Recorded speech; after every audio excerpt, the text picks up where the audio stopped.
H D Revanna ಅವರನ್ನ ಹತೋಟಿಯಲ್ಲಿ ಇಡೋದಕ್ಕೋಸ್ಕರ ಪ್ರಜ್ವಲ್ ರೇವಣ್ಣ ಅವರನ್ನ ಸೋಲಿಸಬೇಕಂತೆ. ಲೋಕಸಭಾ ಚುನಾವಣೆಯಲ್ಲಿ ಪ್ರಜ್ವಲ್ ಅವರನ್ನ ಸೋಲಿಸೋದಕ್ಕೆ ಪ್ರಮುಖವಾದಂತ ಕಾರಣ ಅಂತಂದ್ರೆ ಎಚ್ ಡಿ ರೇವಣ್ಣ ಅವರನ್ನ ಕಂಟ್ರೋಲ್ ಅಲ್ಲಿ ಇಡಬೇಕಂತೆ. ಇಲ್ಲ ಅಂತಂದ್ರೆ ಅವ್ರು ನಮ್ ಕಂಟ್ರೋಲಿಗೆ ಸಿಗೋದಿಲ್ಲ ಅಂತೇಳಿ ಬಿಜೆಪಿಯ ಶಾಸಕರಾಗಿರುವಂತ ಪ್ರೀತಮ್ ಗೌಡ ಅವರು ಕಾರ್ಯಕರ್ತರಿಗೆ ಒಂದು ಪಾಠ ಮಾಡ್ತಾ ಇರುವಂತ ವಿಡಿಯೋ ಒಂದು ವೈರಲ್ ಆಗಿದೆ. ಅವ್ರು ಏನ್ ಹೇಳಿದ್ದಾರೆ ಅಂದ್ರೆ, ಈ ಚುನಾವಣೆಯಲ್ಲಿ ಪ್ರಜ್ವಲ್ ರೇವಣ್ಣ ಅವರು ಗೆದ್ರೆ ಮುಗದೇ ಹೋಯ್ತು, ನಮ್ಮನೆ ಪಾತ್ರೆ ತೊಳೆಯೋ ಲಚ್ಚಿಯನ್ನು ನಿಲ್ಸಿದ್ರು ಗೆಲ್ಸ್ತೀವಿ, ಇಂಥದ್ದೊಂದು ಕಾನ್ಫಿಡೆನ್ಸ್ ಅವರಲ್ಲಿ ಬಂದು ಬಿಡುತ್ತೆ. ಇಂತಹ ಅಭಿಪ್ರಾಯ ಅವರಲ್ಲಿ ಬಾರದಂತೆ ನಾವು ನೋಡ್ಕೊಳ್ಬೇಕು.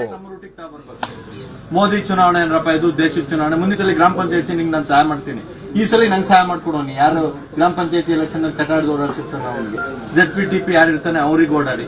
MLA ಅವ್ನು ಪೂರ ರೇವಣ್ಣನ್ ಭಕ್ತ ಇರ್ತಾನೆ ಅಂತ ಇಟ್ಕೊಳ್ಳಿ, ಅವನಿಗೆ ಆಯ್ತಪ್ಪ ರೇವಣ್ಣ ಅವ್ರಿಗೆ ನಾವ್ ಹಾಕೊಡ್ತೀವಿ, ಈಗ ನಿನ್ಗೆಲ್ಲ ನಿಂಗೆ 3 ಕಾಸಿನ ಗೌರವ ಕೊಡಲ್ಲ, ಹೋಗ ಬಾರೋ ಅಂತ ಮಾತಾಡ್ತಾನೆ. ಅವನ ಹತ್ರ ಹೋಗಿ ಹುಡುಗನ ಹತ್ರ ಕೈ ಕಟ್ಕೊಂಡು ನಿಲ್ತೀನೋ, ರೇವಣ್ಣ ಅವ್ರನ್ನ ಹತೋಟಿಗೆ ಇಟ್ಕೋಬೇಕು ಅಂತ ಹೇಳಿದ್ರೆ ಈಗ ಸೋಲ್ಸೋರು ನಿಮ್ಗೆಲ್ಲ ಗೌರವ ಬರುತ್ತೆ. ಇದ್ರಲ್ಲೂ ಗೆದ್ರೆ ಯಾರು ನಿಲ್ಸಿದ್ರು ನಮ್ಮ ಮನೇಲಿ ಪಾತ್ರೆ ತೊಳೆಯ ಲಚ್ಚಿನ ನಿಲ್ಸಿದ್ರು ಗೆಲ್ಸ್ಕೊಳ್ತೀನಿ ಕಾನ್ಫಿಡೆನ್ಸ್ ಬರುತ್ತೆ.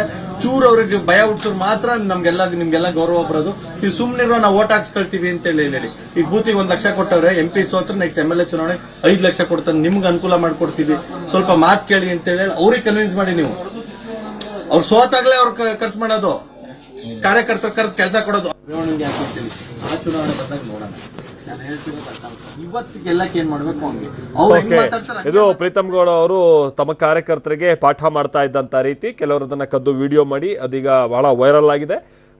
ಪ್ರಮುಖವಾಗಿ ಎಚ್ ಡಿ ರೇವಣ್ಣರನ್ನ ಕಂಟ್ರೋಲ್ ಅಲ್ಲಿ ಇಡಬೇಕು, ಜೊತೆಗೆ ಅವರು ಸೋತಂತ ಸಂದರ್ಭದಲ್ಲೇ ಕಾರ್ಯಕರ್ತರಿಗೂ ಮುಂದೆ ಕೆಲಸ ಕೊಡೋದು, ಈ ಥರದೆಲ್ಲ ವಿಚಾರವನ್ನು ಇಟ್ಕೊಂಡು ನೀವು ಅವ್ರ ಕಾರ್ಯಕರ್ತರ ಬ್ರೈನ್ ವಾಶ್ ಮಾಡಿ, ಅವ್ರ ಕಾರ್ಯಕರ್ತರಿಗೆ ವಿಚಾರ ತಿಳಿ ಹೇಳಿ ಓಟ್ ಹಾಕ್ಸಿ ಅನ್ನುವಂಥ ರೀತಿಯಲ್ಲಿ ಬಹಳ ಪಕ್ಕಾ ಪ್ಲಾನ್ ಮಾಡಿಕೊಂಡು ಕಾರ್ಯಕರ್ತರಿಗೆ ಪಾಠ ಮಾಡ್ತಾ ಇರುವಂಥ ಒಂದಷ್ಟು ತುಣುಕುಗಳನ್ನು ನಾವಿಲ್ಲಿ ಗಮನಿಸ್ತಾ ಇದ್ದೀವಿ.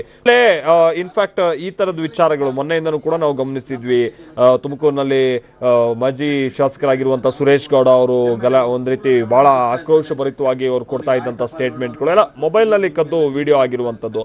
ಬಟ್ ಇಲ್ಲಿ ಪ್ರೀತಮ್ ಗೌಡ ಅವರು ಬಹಳ ಆಕ್ರೋಶಭರಿತವಾಗಿ ಇಂಥದ್ದು ಮಾಡಿಬಿಡಿ ಅಂಥದ್ದು ಮಾಡಿಬಿಡಿ ಅಂತ ಜನರನ್ನ ಅಲ್ಲೇನವರು ಪ್ರೇರೇಪಿಸುವಂತೆ ಕಂಡು ಬರದೇ ಇದ್ರು ಕೂಡ, ಬಟ್ ಎಚ್ ಡಿ ರೇವಣ್ಣ ಅವರ ವಿರುದ್ಧವಾಗಿ ಹೇಗೆ ನಾವೊಂದು ಟೀಮ್ ಕಟ್ಟಬೇಕು ಅನ್ನುವಂಥದ್ದು ಅವ್ರ ಮಾತಲ್ಲಿ ಸ್ಪಷ್ಟವಾಗಿ ಗೊತ್ತಾಗ್ತಾ ಇತ್ತು.